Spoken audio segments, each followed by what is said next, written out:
Salut à toi supporter de l'Olympique Lyonnais et bienvenue dans cette nouvelle vidéo. 2 points abordés dans cette intro. L'affaire Banderole-Lacazette enfin classée. Le joueur s'est exprimé sur OLTV et il a affirmé être passé à autre chose comme les supporters et je suis ravi de voir que Lacazette ne mélange pas tout le monde. Deuxième point important, c'est la victoire jeudi dernier 4 buts à 1 sur la pelouse de l'AZ en 16e allée de l'Europa League qui envoie quasiment les Gones en 8e de finale. En tout cas ce serait une grosse faute professionnelle de ne pas y être, mais le match retour étant au Parc OL, je doute fort qu'ils arrivent à nous en mettre 4 sans que l'on puisse réagir. Dans l'ensemble ce match était équilibré, mais le réalisme lyonnais et un énorme Anthony Lopes ont pris le dessus sur cette brave équipe de la Z. Lucas Touzard inscrit son premier but européen et le premier but de la rencontre. Lacazette déterminé inscrit le deuxième et troisième but, un doublé dont un but plutôt incroyable et inattendu. À aucun moment je n'aurais cru qu'il pouvait récupérer ce ballon et encore moins frapper dans cet angle fermé. Bravo à lui, et pour le 4-1 c'est une très belle contre-attaque emmenée par notre jeune pépite Aouar que Jordan Ferry vient concrétiser. Touzard et Lacazette finiront tous les deux dans l'équipe type Europa League. Bref, un très bon résultat qui doit encore une fois relancer le groupe. Mais on est là pour parler du championnat, c'est parti pour le 6e épisode de Chrono OL.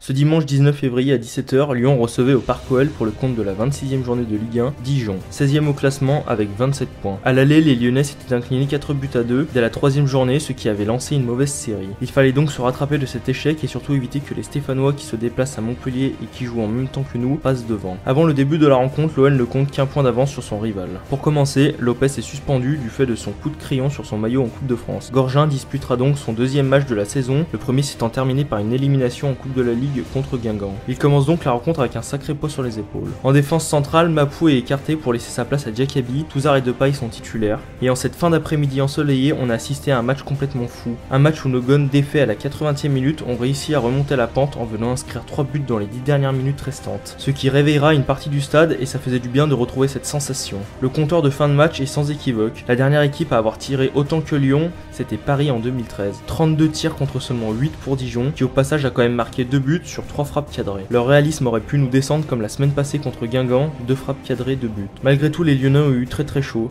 À la 48e minute, Lyon perdait 2-1 quand Saint-Etienne menait 1-0. En plus d'une défaite injuste qui se profilait, on aurait eu ce goût amer de voir cette équipe nous passer devant. Mais respect aux Montpelliérains qui n'ont rien lâché et qui, grâce à leur victoire et au retournement de situation de nos Gones, laissent les Lyonnais avec 4 points d'avance sur Saint-Etienne, Marseille et Bordeaux. Tolisso a inscrit un doublé en marquant à la 11e et 80e minute, ce qui a déclenché une vague de haine auprès des haters de l'OL. Ça remonte au tacle sur Lemoine pendant le derby où on reproche le fait qu'il n'aurait jamais dû être présent pour cette rencontre car la Ligue aurait dû infliger plus de matchs de suspension. C'est leur logique, tout est bon pour AG, moi ça me fait rire à chaque fois. Ensuite c'est le penalty gagnant de Lacazette qui fait polémique auprès de plus ou moins tout le monde. Journalistes, joueurs dijonnais et autres détracteurs. Déjà personnellement au vu du ralenti la faute est là, le bras de Tavares fait obstruction sur Diakaby, penalty logique pour moi. Lacazette vient inscrire son 21e but de la saison, forcément l'équipe magazine ne peut pas s'empêcher de sortir cette stat, mais il faut bien que les rageux comprennent que si l'OL obtient des penalties, c'est déjà que le club possède des joueurs qui attaquent. Si vos attaquants campent au milieu de terrain, c'est sûr que vous n'obtiendrez jamais de penalty, il faut être dans la surface pour ça, et donc avoir du talent. Et puis à la 90e minute, on a eu le droit à l'habituelle classe de Nabil Fekir, bien trouvé par Jallet, il contrôle, rentre dans la surface et enroule subtilement son ballon à ras de terre.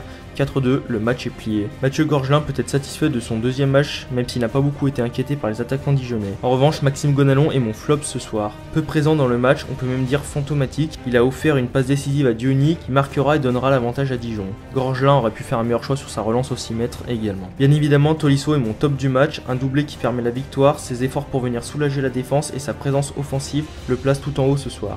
Une très bonne opération à laquelle on a assisté en cette fin de week-end. Comme après chaque victoire de l'OL cette saison, l'équipe adverse crie au complot. Florent Balmont a même dézingué l'OL en l'accusant de favoritisme. Idem pour leur goal rennais qui ne comprend pas le penalty. En oubliant visiblement les autres penalties non sifflés pour l'OL, et comme toujours contre Lyon, on sort ce qui nous arrange devant les caméras. Je suis désolé et je n'ai rien contre Dijon qui lutte pour le maintien, et quand ton adversaire te met 64% de possession de balle, 32 tirs et quasiment le double de passes, normalement tu dois pas venir te plaindre en fin de match devant les médias d'une soi-disant erreur d'arbitrage. Et je ne vais pas m'attarder dessus, les polémiques me font rire aujourd'hui, tous les clubs de France nous détestent, mais comme diraient les bad guns, plus nombreux sont les ennemis, plus belle est la victoire. Moi je vous laisse sur ces belles paroles en espérant voir du spectacle jeudi soir pour les 16e de finale retour de l'Europa League au Parc OL. Dimanche prochain, l'OL retrouvera son stade pour y affronter Metz, le match retour avant le match aller qui est toujours à rejouer mais pour le moment pas de date. Sur ce, je vous dis à la prochaine, allez voir des matchs et... Allez